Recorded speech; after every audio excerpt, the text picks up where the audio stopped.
जय Jagannath. Hello friends, this Vasudev Panda. Welcome to master of English.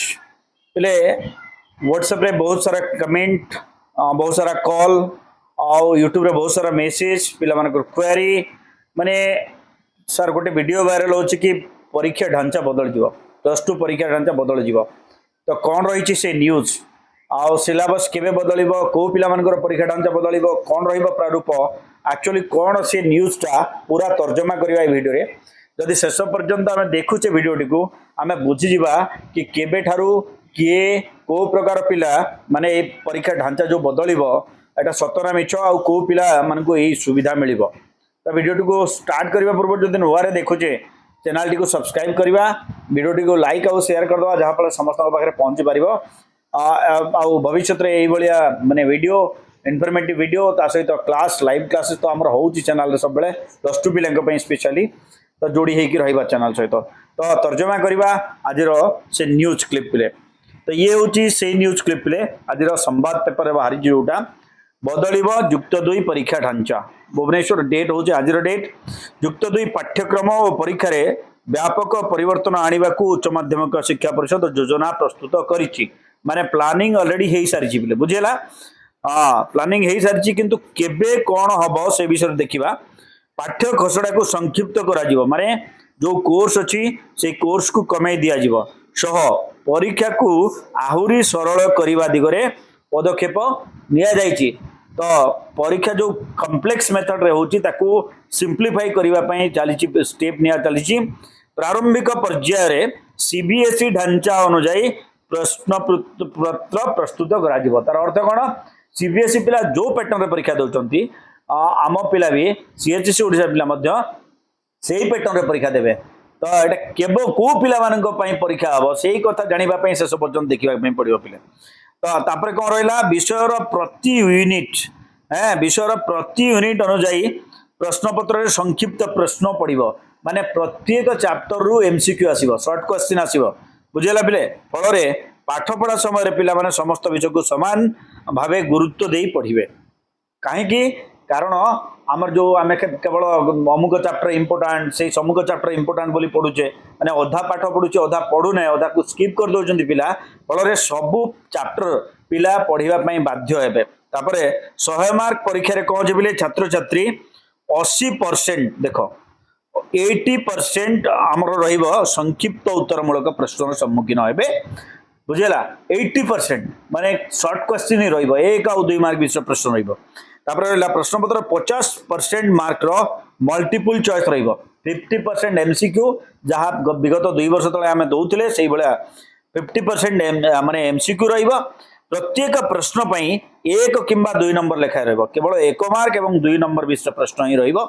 हाराहारी 30% संक्षिप्त उत्तरमूलक प्रश्न, संक्षिप्त उत्तरमूलक प्रश्न माने गोटे किंबा 2टी वाक्य उत्तर देवा किंबा गोटे शब्द रे उत्तर देवा ये प्रश्न रहिबो। पिलांक पई अधिक ऑप्शन रहिबो माने 5टा प्रश्न जगह 10टा प्रश्न बट 5टा प्रश्न उत्तर हमको करबा पड़ो। प्रत्येक प्रश्न मूल्य 2 किंबा 3 मार्क रहिबो, मैक्सिमम मार्क 3 मार्क रहिबो। प्रश्न पत्र रे मात्र 20% दीर्घ उत्तरमूलक प्रश्न आसीबो, मात्र 20% माने 20 मार्क 10 मार्क विषय 2टा प्रश्न किंबा 5 मार्क विषय 4टा प्रश्न ये भाया ही रहिबो। दीर्घ उत्तरमूलक प्रश्न रहिबो। सिलेबस बाहर जेपरी प्रश्न न आसीबो सेति प्रति परिषद गुरुत्व दिया जिवो माने जेमति आउट ऑफ सिलेबस भवितर माने निकट अतीत आसला से आउट ऑफ सिलेबस प्रश्न केमती न आसीबो से ऊपर मध्य गुरुत्व दिया जिवो। तापर रहिला अन्य पक्ष रे युक्त 2 बोर्ड परीक्षा पई छात्र छात्री को आगुआ फॉर्म पूरण करा जिवो। फॉर्म फिलअप माने ईयर स्टार्टिंग रे ही कर दिया जिवो। अगस्त और सेप्टेम्बर मास रे एक रेगुलर और रेगुलर छात्र छात्री को फॉर्म पूरण करिजिवो। केबे हबो अगस्त और सेप्टेम्बर रे फॉर्म फिलअप हबो। फल रे छात्र छात्री को शेष मुहूर्त रे असुविधार सम्मुखीन हबा को पड़िबो नाही। माने परीक्षा पाखापाखि फॉर्म फिलअप पिला जेकोसी कंडीशन रे करबा पई बाध्य।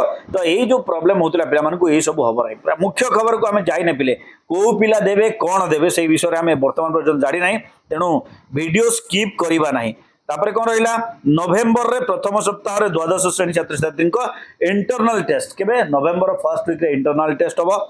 थियोरी परीक्षा आरंभ होबार गोटे मास पूर्व परीक्षा सूची जारी करने को परिषद निष्पत्ति नहीं तो आगुरी भी होता जे परीक्षार डेट गोटे मास आगुरी पिला दिज्व युक्त दुई थियोरी परीक्षा 2025 फेब्रुआरी मासर आरंभ हो मार्च द्वितीय सप्ताह युक्त दुई थियोरी परीक्षा कौन हम 2025 फेब्रुआरी आरंभ हो मार्च द्वितीय सप्ताह जाए सुधा शेष कराब फेब्रुआरी आरंभ हम और मार्च सेकेंड वीक सुधा सर विगत सब परीक्षा सब बुझे एथर कला विज्ञान वाणिज्य धंदामूलक विभाग विषय गुड़िकर परीक्षा एका संगे आयोजन करने को निष्पत्ति नहीं समस्त परीक्षा एकाथर हम पिले जनवरी प्रथम सप्ताह ही प्रैक्टिकल परीक्षा अनुष्ठित हो परिषद पक्ष निष्पत्ति जनवरी फर्स्ट वीक तुम हम प्रैक्टिकल परीक्षा 2025 माने यही जो बोर्ड परीक्षा केवल सेतिक नुहे एठी न्यूज सरी जाऊ नहीं पिले युक्त दुई पाठ्य कौशल परिवर्तन आनिबा दिगरे परिषद कार्य आरंभ करिछि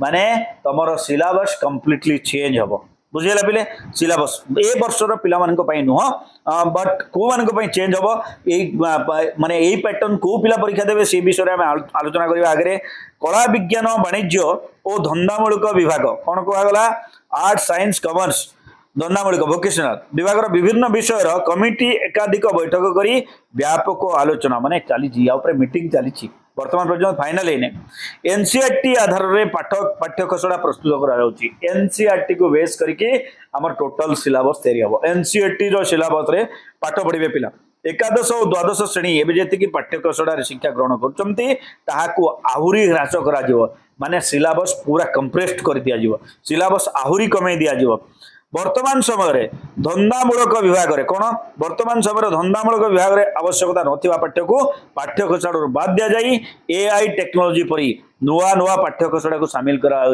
माने मॉडर्न पाठ पिला पढ़े पिले वर्तमान जो जो जिनस गुड़िक आउटडेटेड हो गलानी से गुड़िक पढ़े ना मॉडर्न पाठ पिला पढ़े नुआ नुआ पाठ्यक्रम समर छात्र छात्री दक्षता विकास स्किल डेवलपमेंट प्राथमिकता दवा को निष्पत्ति होईची स्किल डेवलपमेंट पर तेबे एथर शिक्षा वर्ष आरंभ हो जाइथिबारु जेतु ए वर्ष ऑलरेडी स्टार्ट हो जाइची 2025-26 नुआ शिक्षा वर्ष रु सिलेबस लागू करने को लक्ष्य करा जाइची माने परीक्षा जो हम यही पैटर्न जो परीक्षा हम 2027 हम 2025 हम ना कि 2026 यही पैटर्न परीक्षा हम ना पिले यह 2027 पिला हेबे आसंता वर्ष जो मैंने +2 एडमिशन करेंगे माने नेक्स्ट वर्ष ए वर्ष +2 फर्स्ट इयर पिलांकर परिवर्तन हम ना आसंता वर्ष जो पिला +2 पढ़े से यह परिवर्तन हम ए सिलेबस लागू हम आई पिला जो परीक्षा देवे 2027 से पिलांक ये परीक्षा ढांचा लगे। Thank you for watching till the end stay tuned master of English.